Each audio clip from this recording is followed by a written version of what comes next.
short introduction, I'm very happy to introduce to you our keynote speaker of today, Claire Hobden from the ILO. She'll be giving a keynote speech, after which we will move on to a panel discussion. Just one short rule of engagement before we start. If you want to ask a question throughout the webinar, you're welcome to do so in the chat. Because we have a full program, we might not be able to answer all of your questions, but please leave us your contact details in the chat, or let us know who you would like to reach out to after the webinar, so we can come back to your questions. And without further ado, Claire, you have the floor. Thank you so much. Good morning, good afternoon, everyone. It's a real pleasure to be here. When I saw the list of panelists, I was very excited to participate. A lot of friendly and familiar faces, so I'm looking forward to the discussion. My keynote, my presentation will really focus on not digital platforms per se, but on the situation of domestic workers today. This is based on research that we've conducted in the last couple of years. That was in honor of the 10th anniversary of the ILO Convention on Decent Work for Domestic Workers.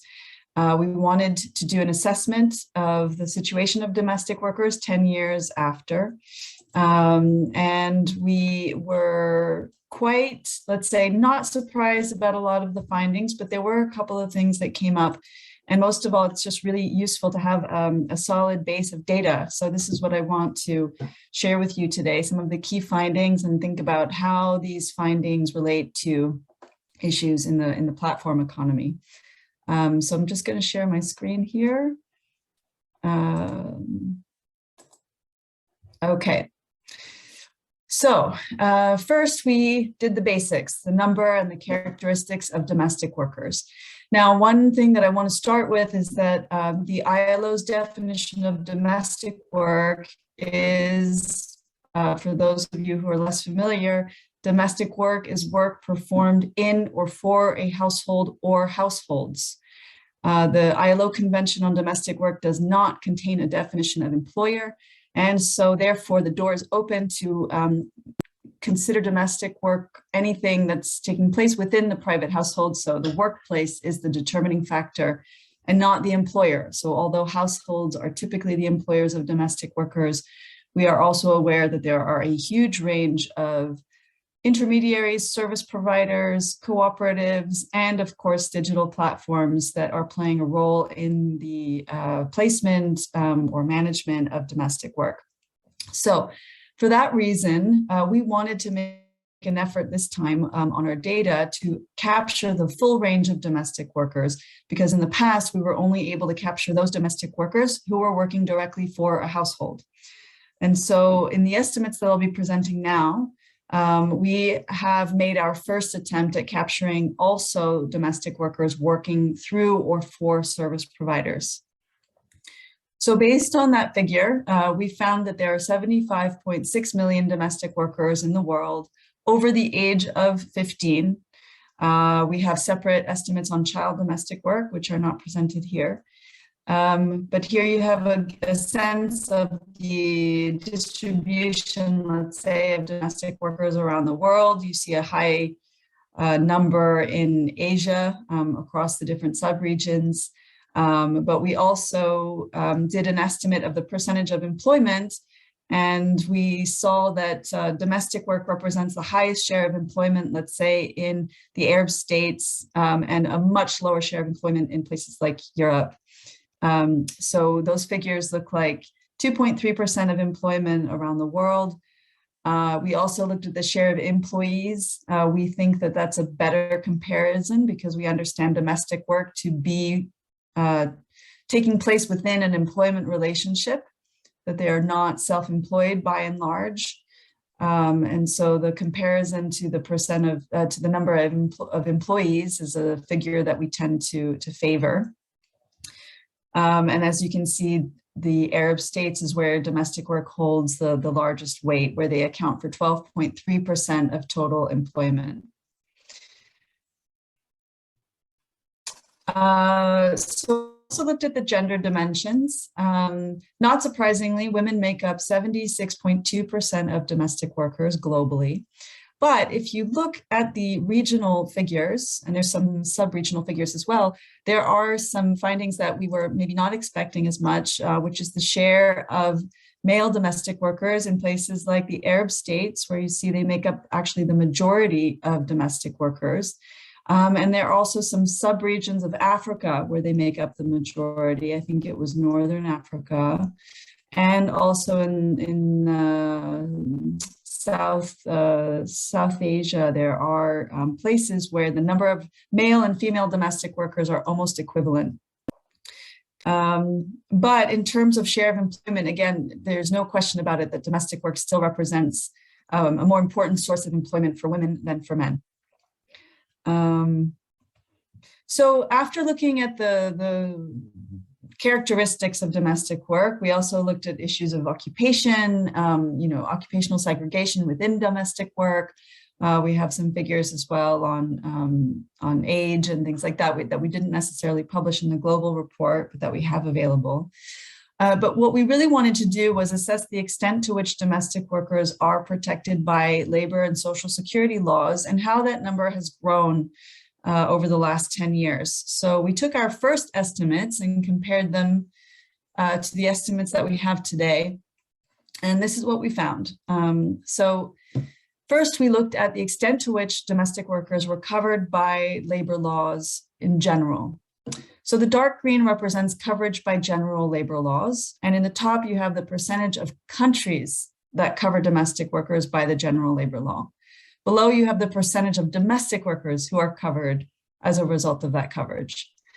So the light green is a combination of general labor laws and subordinate regulations or specific labor laws.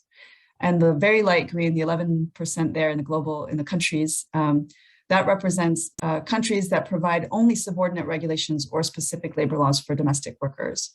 And then finally, you have the gray, which represents the countries that exclude domestic workers from labor laws. And finally, those federal countries that we did not include in the estimates. So I think what we were surprised to see is the extent to which domestic workers are recognized in some form or another by labor legislation at the global level in terms of the number of countries. But then we also see huge disparities between regions, which again, maybe not surprising.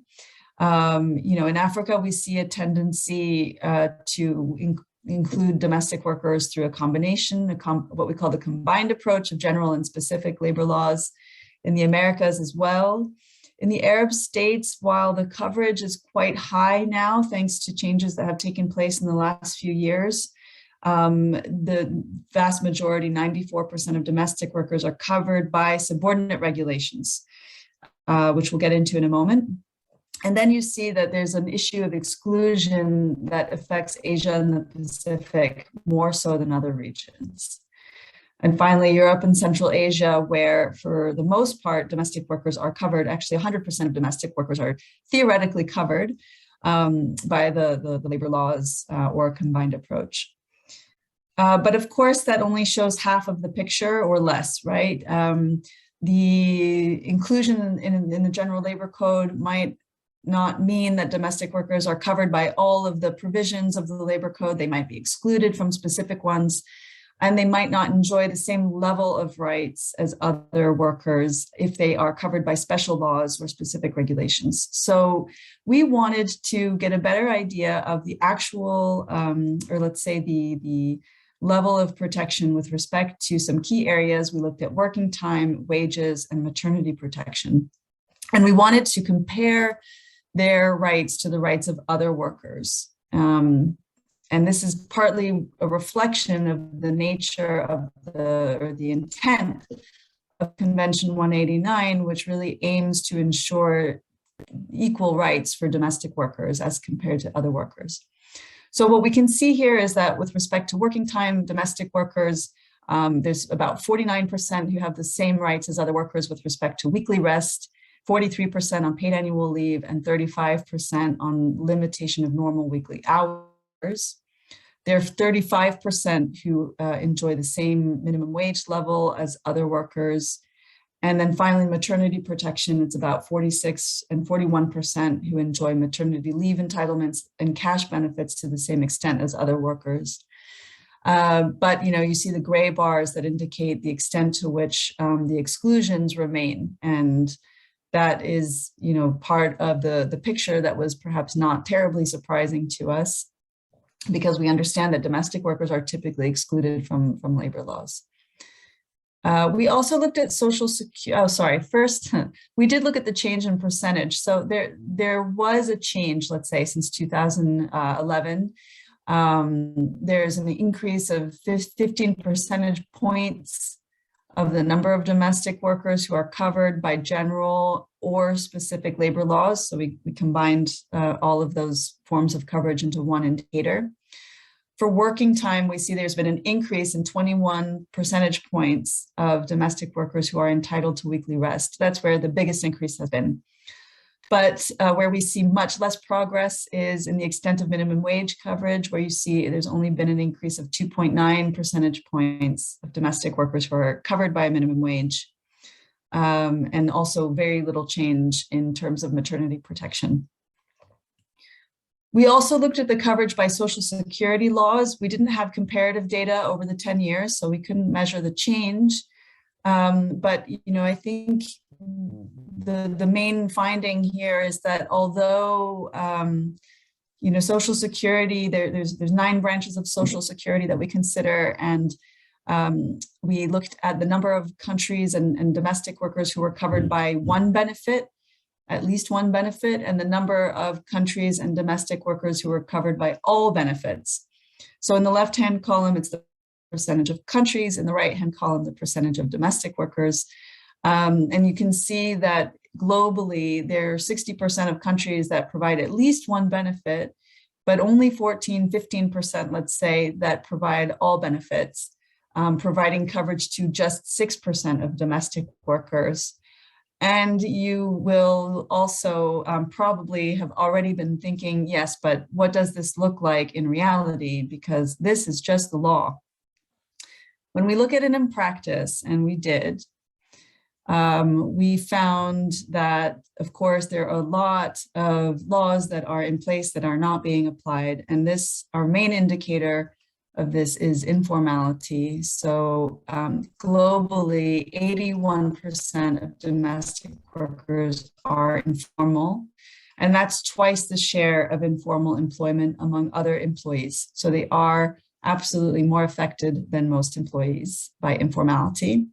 We define informality as exclusion. Well, on the one hand, there can be informality due to legal gaps. So if they're not covered to the same extent as other workers, that would be a form of informality.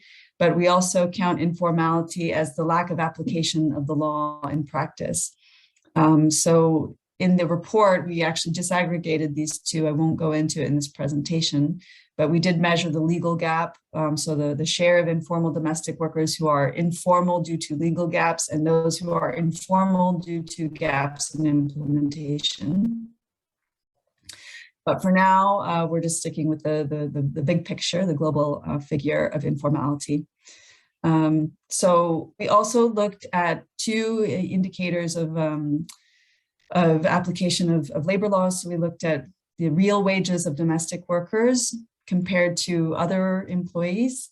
And we looked at informal domestic workers, that's the right-hand column, and formal domestic workers in the left-hand column. So here, the key figure is that domestic workers earn 56.4% of average wages of other employees. Those who earn the least are informal women domestic workers. And so that's in the right-hand column. The green bar, you see there's 45.1%.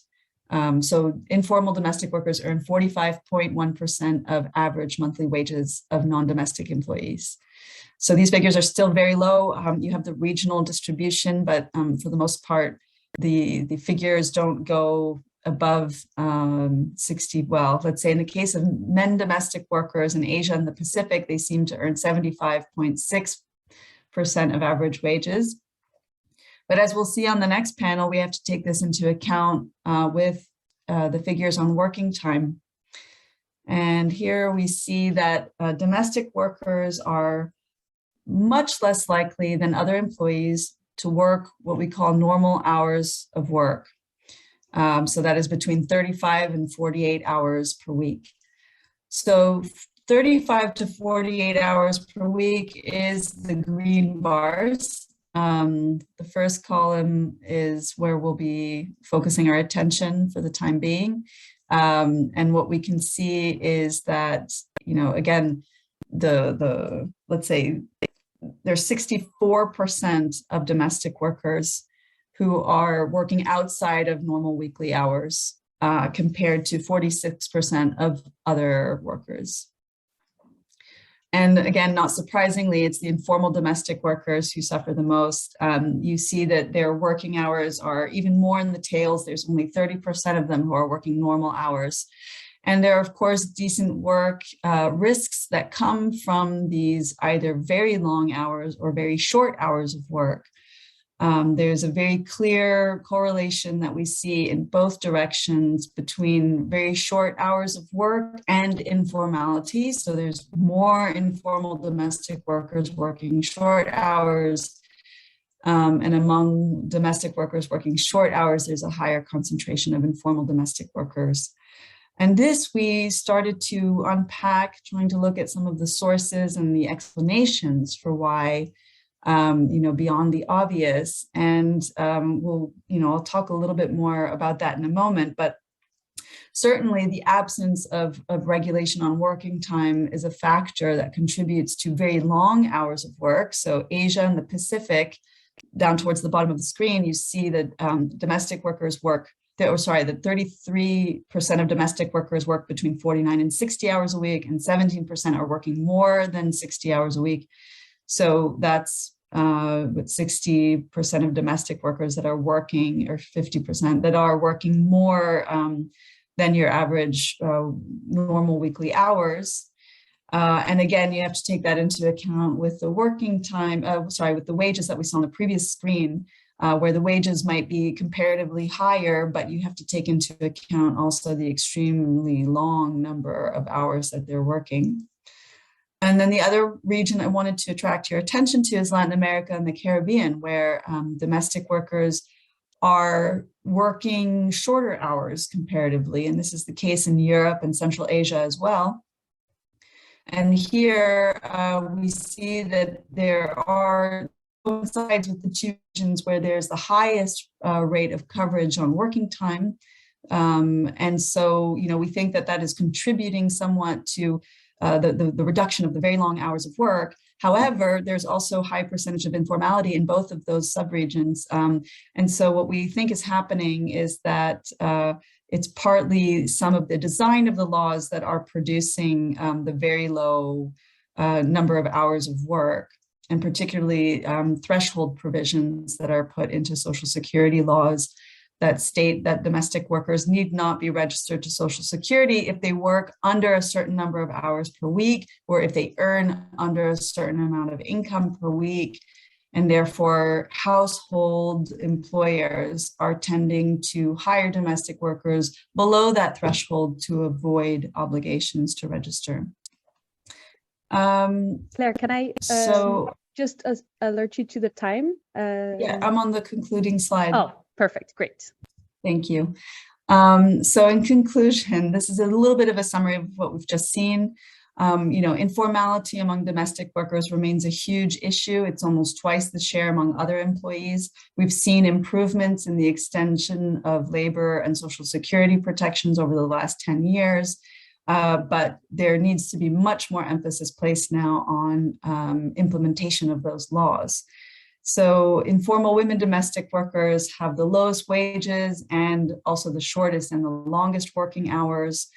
We noted the close links between informality and the short and long hours of work, and how it can stem from legal gaps, but also implementation gaps and threshold provisions that must be addressed.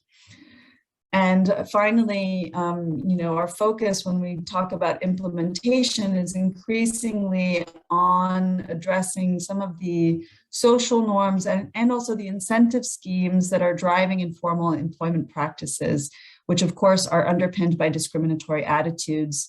And it goes without saying that the domestic work sector is likely to grow. We have separate estimates on the care economy that include domestic work that try to size a little bit the growth potential of the care sector.